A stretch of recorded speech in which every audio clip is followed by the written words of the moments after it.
Olá, pessoal. Eu sou Emerson Cavalcante e este é o nosso estudo do NEP, o Núcleo de Estudo e Pesquisa do Evangelho V de Jesus. Nosso convite para as redes sociais, seja a página do Facebook ou o canal do YouTube. Basta no canal que você se inscreva, deixe lá o seu acionamento do sino de notificações para receber os vídeos das atividades semanais do NEP. Aqui às segundas-feiras, às 20 horas, o nosso encontro, compromisso é com a carta de Paulo aos Romanos, olhando para o Antigo Testamento, para as cartas paulinas, na série Romanos, verso a verso. Desde já convido você, então, para que esteja conosco nessa sequência de estudo que temos feito, percorrendo a carta aos Romanos. No canal do YouTube você encontra uma playlist, uma listagem de vídeos de cada um destes programas, cada um destes estudos. O desejo que seja compartilhado, que leve adiante para o maior número de pessoas possíveis, para que a gente possa, de fato, fazer esta conexão do estudo do Antigo, do Novo Testamento, compreendendo a unidade da revelação divina, trazida para nós na sua aplicação, no seu desenvolvimento pela doutrina consoladora. O olhar, então, de hoje repousa no capítulo 3 para o verso 19 da carta aos Romanos. Convido você a fazer a leitura, seja na sua Bíblia física ou virtual, ou simplesmente nos acompanhando aqui à fala. Verso 19 do capítulo 3 vai ensinar o apóstolo Paulo. Ora, sabemos que tudo o que a lei diz é para os que estão sob a lei. Para eles é que a lei diz, a fim de que toda a boca se cale e o mundo inteiro se reconheça réu em face de Deus. Essa é a tradução na Bíblia de Jerusalém, a Bíblia católica.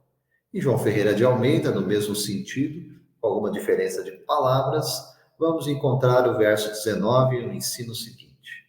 Ora, nós sabemos que tudo o que a lei diz aos que estão debaixo da lei, o diz para que toda a boca esteja fechada e todo mundo seja condenável diante de Deus. Este é o ensino, olhando para esse verso 19, do capítulo 3 da carta aos Romanos. Lembrando que na última semana nós já iniciamos essa sequência, em que Paulo vai declarar aqui no capítulo 3, verso anterior 18, que não há temor de Deus diante de seus olhos. Todo o capítulo 3, Paulo está tratando aqui da relação dos judeus com o Deus único. A revelação que fora recebida por Moisés em Sinai, os 10 mandamentos e com os demais prescritos da lei. Se convenciona aí 613 mandamentos, 248 deles para dizer o que devemos fazer e 365 para dizer o que não devemos fazer. Há uma característica muito nítida no aspecto de repreensão para redirecionamento, para reeducação das almas, na primeira revelação, daquilo que a cristandade chama de Antigo Testamento, e para aquilo que os hebreus, os judeus, entendem como a Torá, o conhecimento que eles têm de lei divina, que parte de Moisés e dos profetas.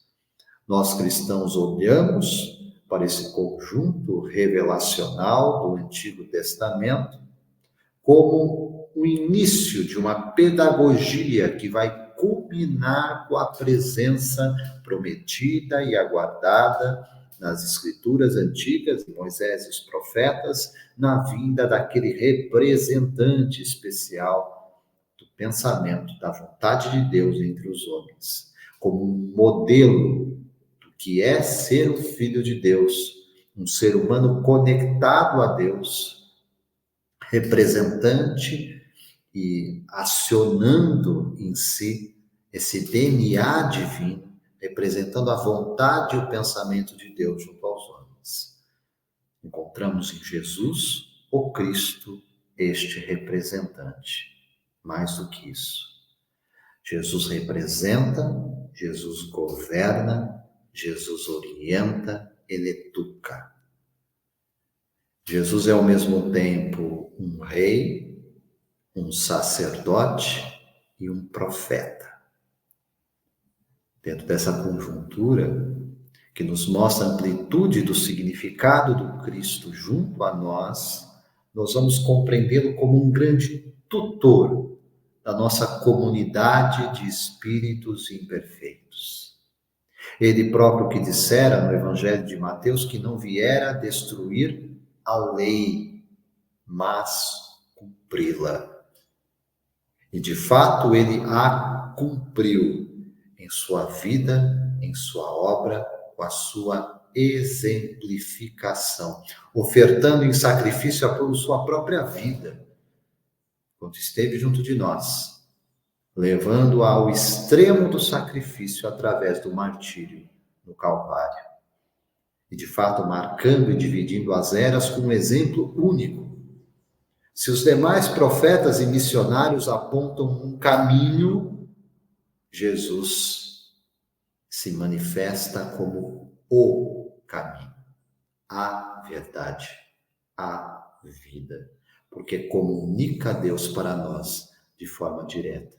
De tal forma que o próprio codificador Allan Kardec, na obra básica, A Gênese, os Milagres e as Predições segundo o Espiritismo, no capítulo 15, vai nomeá-lo, fazendo uso da expressão de um espírito em uma outra obra contemporânea de Apesani, intitulada Espírito e Cristão.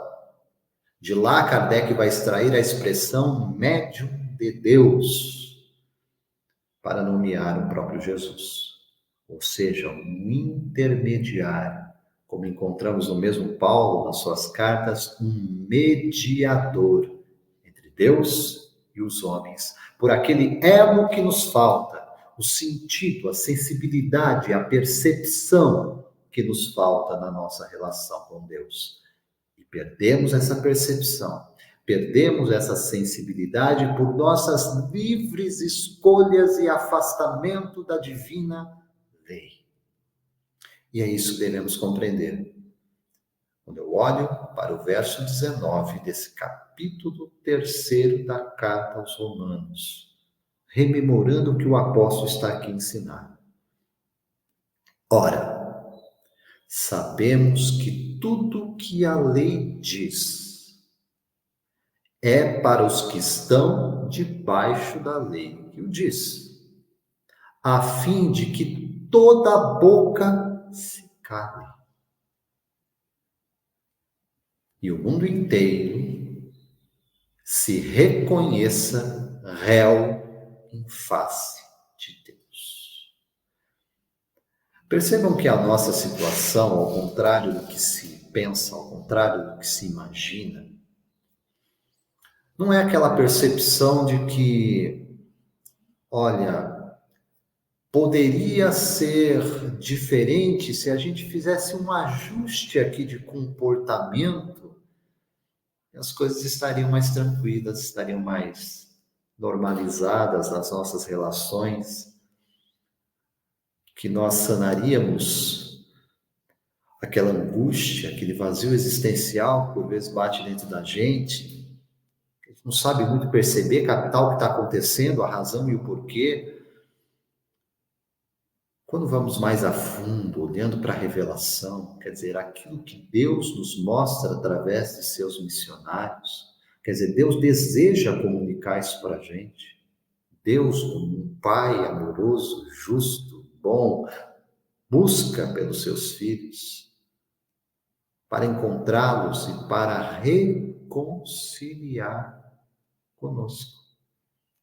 E quem fala em reconciliação, fala da reconstrução de uma relação.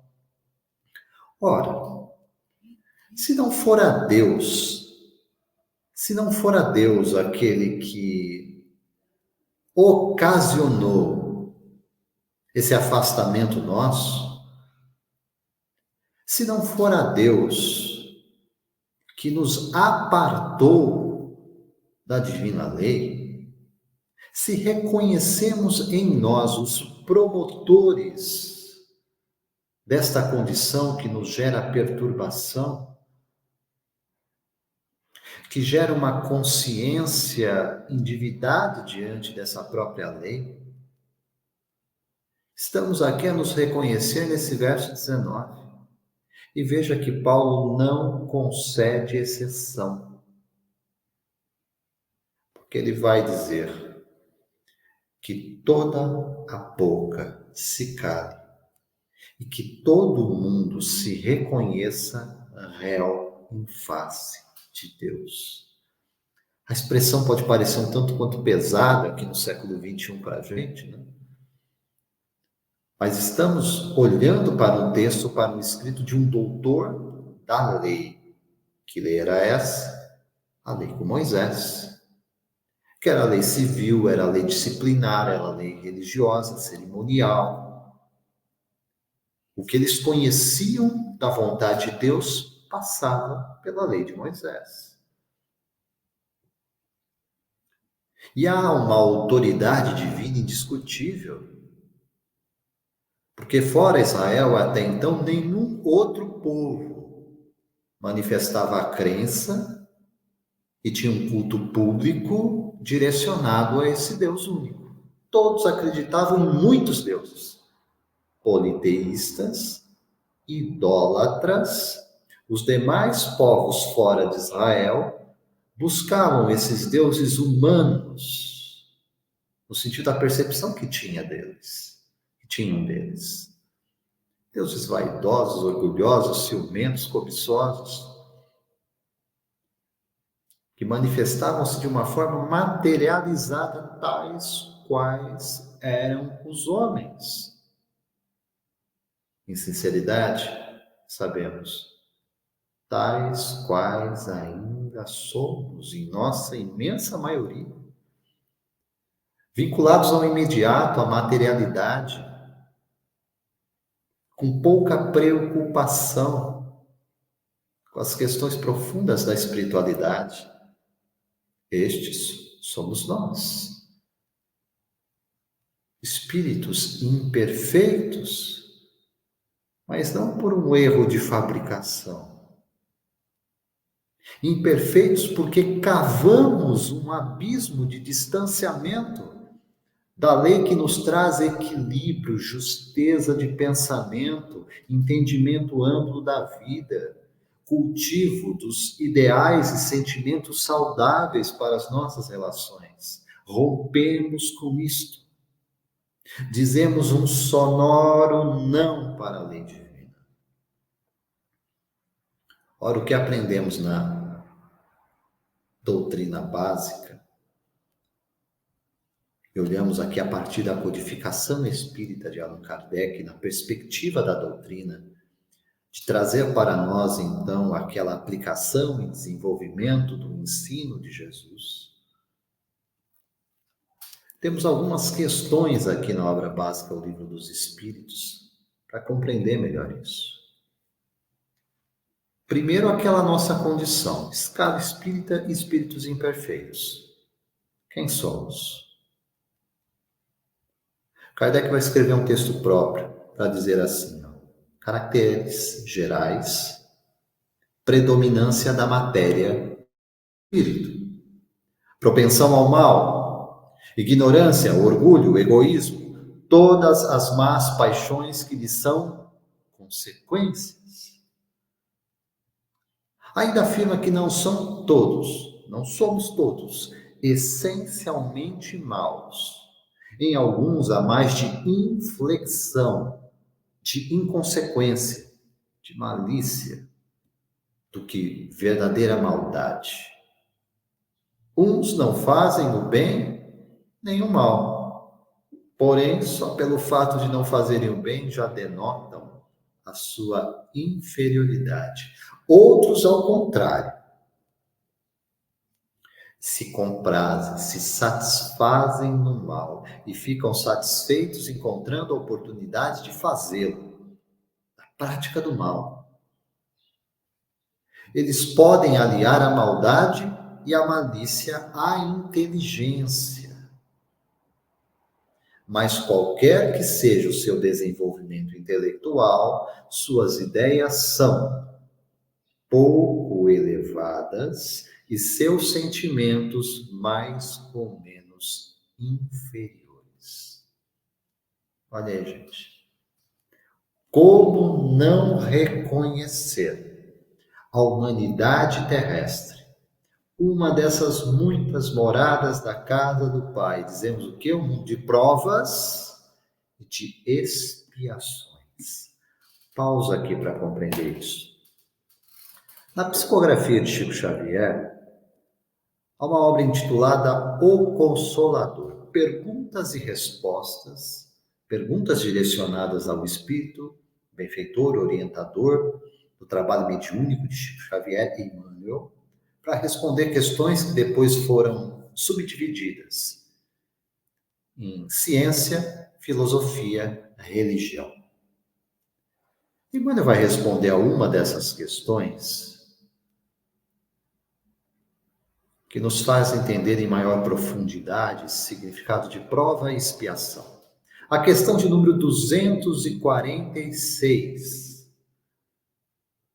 A temática é provação. Entender o sentido e significado.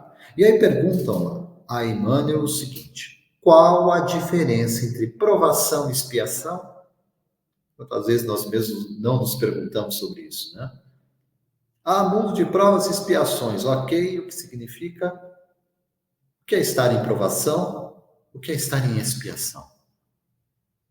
Emmanuel vai dar a resposta a essa questão 246 do livro Consolador para dizer, através da psicografia de Chico Xavier, a provação é a luta que ensina ao discípulo rebelde e preguiçoso a estrada do trabalho e da edificação espiritual. Esta é a provação. A expiação é a pena imposta ao malfeitor que comete um crime.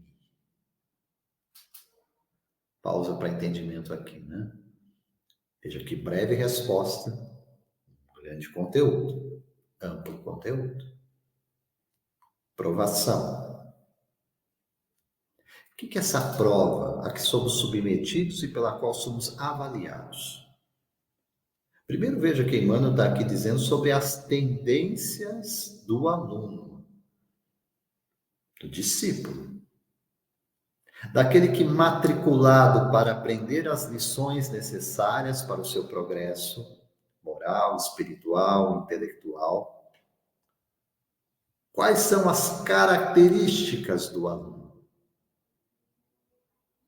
Rememorando aqui, Emmanuel, o discípulo rebelde e preguiçoso. A aprovação é a luta que ensina. A gente fica a se questionar, né? Poxa, parece que não alivia. Todo dia é luta, é dificuldade. É tropeçando, caindo, levantando. Essas oscilações, essas variações na vida. Por que isso? Provação, a prova, a avaliação é luta. E é luta que ensina esse objetivo, a razão. Por quê? Ensina a quem? Ao discípulo, ao aluno, a mim, a você. Ensina ao discípulo características dele, rebelde e preguiçoso. O que fazer com o aluno que não quer aprender? Rebelde e preguiçoso, que precisa aprender a estrada do trabalho e da edificação espiritual. Alguns vão dizer assim, não, Emerson, eu não sou preguiçoso. Não, Emerson, mas eu não sou rebelde. Tá? Tomara que muito disso nós já tenhamos superado. tenhamos de fato aprendido preciosas lições dessa luta que ensina, que é a aprovação. Mas quer pôr à prova de fato a nossa rebeldia, a nossa preguiça? Põe diante de nós aquela tarefa que nós não queremos lidar com ela. Aquele parente difícil, aquele vizinho, aquele companheiro de trabalho, nós temos dificuldade de contato. E aplica isso o mandamento, a lei maior. Aquele a quem Cristo disse que era um novo mandamento, mas revestido de uma outra abordagem, porque já ensinaram a lei do amor. Jesus diz assim: um novo mandamento vos dou. Amai-vos uns aos outros como eu vos amei. Aplica o padrão do Cristo na nossa forma de amar. Ah, isso mas é difícil. Como que eu vou amar como Cristo amava? Não é o que ele está pedindo? Por que eu não faço? Ah, porque eu não consigo. Não consegue ou não quer. Não consegue ou trava. Porque sim, o egoísmo, a vaidade e o orgulho ainda imperam, ainda legislam no meu mundo consciencial. Discípulo rebelde e preguiçoso. Precisamos aprender a estrada do trabalho e da edificação espiritual. Tá bom, irmãos. E a expiação? A expiação é a pena imposta ao malfeitor que comete o crime. Opa, mas agora complicou. Como assim? Eu, você, malfeitores? Pesado isso. Não estou falando de códigos humanos. Não estou falando aqui das relações éticas e comportamentais do ambiente em que nós nos movemos. Na família, em sociedade, no trabalho, enfim, onde quer que estejamos. Não estou falando da visão de homem de bem que nós temos aqui como encarnados. O que se pede aqui é olhar para a lei que antecede legislações humanas. Porque diante das autoridades humanas, sim, eu posso não ser um transgressor. Sim, eu posso não ser um malfeitor. Sim, eu posso não ter cometido crime algum. Mas e diante da lei divina? Somos cumpridores integrais dessa lei? Olha para o decálogo, 10 mandamentos. Em exame de consciência eu sei, você sabe, que nós transgredimos a lei divina todos os dias. Ainda que eu não tenha atos exteriores para isso, ainda que eu não fale coisas que denunciem isto, no meu pensamento, eu transgrido todos os dias a divina lei. E o que é necessário, portanto, como um caminho de reconstrução dessa consciência que se rebela diante das leis de equilíbrio e harmonia estabelecidas pela lei natural? É que nos é ensinado. A expiação é pena imposta ao malfeitor que comete um crime. Há atenuantes, sem dúvida. Onde há compromisso com transformação, com renovação interior, sim. Somos alcançados pela misericórdia, pela graça divina todos os dias. Sem isso, nós envergaríamos diante da dor e do sofrimento, não suportaríamos. Por isso, devemos, mesmo diante de grandes provas e expiações, ter um sentido de gratidão diante da vida, pela abençoada oportunidade que temos de reparar os males causados por nós mesmos. Porque se Deus não é o autor do mal, nós somos. E se eu sou, se a partir de mim um mal é gerado, eu sou responsável e responsabilizado por isso. É preciso assumir esta condição. É preciso reconhecer-se como alguém que precisa, que necessita reconstruir a rota a partir do roteiro seguro que o Evangelho nos traz para a transformação da mente e, por consequência, dos sentimentos que norteiam a nossa existência. É este olhar que nos é pedido quando olhamos para esse verso 19 da Carta aos Romanos. Sabemos que tudo o que a lei diz é para os que estão debaixo da lei. Nós estamos debaixo da lei divina. Ela que ordena tudo ao nosso redor. E diante disso, quem de nós pode olhar para fora, olhar exteriormente e dizer: o outro é culpado, eu não. O outro é o malfeitor, eu não.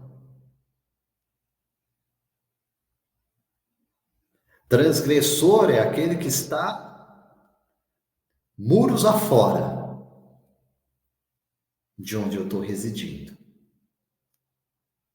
Entendendo a nossa residência como a nossa morada interior. É o outro, é o outro. Ao outro cabe transformação? Sim. Ele responde isso diante do seu próprio Criador. E nós também.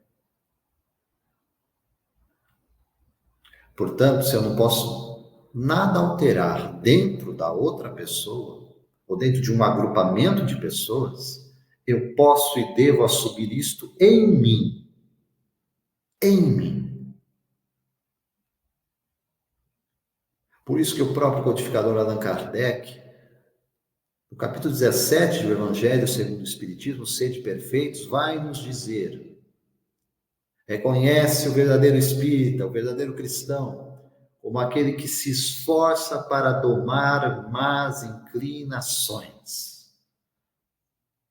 Esforço, vontade, querer direcionado pela tutela, pelo amparo, pela proteção de Deus através dos nossos benfeitores espirituais, segundo o pensamento de Jesus, para redirecionamento da nossa vida, para saneamento das nossas dores morais, para reconstrução do nosso ser como filhos de Deus. É por isso que diante da lei, debaixo dela que eu me encontro, para observá-la como transgressor, eu me calo, porque me reconheço em falta, exercendo misericórdia, perdão, benevolência, tolerância para com os outros, porque disto também eu sou necessitado. Muda o olhar? Muito. Muito. porque eu me reconheço pertencente a esta comunidade de espíritos imperfeitos. Me reconheço, sim, como aquele, como afirma Paulo, cujo mundo inteiro, e não é um exagero, Paulo está olhando para a totalidade do gênero humano sobre a Terra e dizendo: o mundo inteiro se reconheça réu diante de Deus. No mesmo sentido e aspecto, só para recapitular aqui, Emmanuel, na obra Consolador, já mencionada, vai ser questionado, questão 243. Todos os espíritos que passaram pela Terra tiveram as mesmas características evolutivas no que se refere ao problema da dor? Olha a resposta de Emmanuel. Todas as entidades espirituais encarnadas no orbe terrestre, no planeta Terra, são espíritos que se resgatam ou aprendem nas experiências humanas após as quedas do passado, com exceção de Jesus Cristo, fundamento de toda a verdade neste mundo, cuja evolução se verificou em linha reta para Deus, em cujas mãos angélicas repousa o governo espiritual do planeta desde os seus primórdios. Em Jesus, aquela luz que ilumina todo homem que vem sobre a terra. Nele. Mas em nós, reconheçamos espíritos que se resgatam ou que aprendem nas experiências humanas após as quedas do passado. Por isso, somos, diante da divina lei, réus, mas ao mesmo tempo, somos acolhidos em amor, em proteção, em amparo, em orientação, para redirecionar a nossa vida para, em harmonia com a lei divina, restabelecer o nosso mundo interior, transformando-nos por dentro para renovar por fora. Que o mundo regenerado seja construído a partir de nós, criaturas regeneradas à luz do Evangelho com Jesus.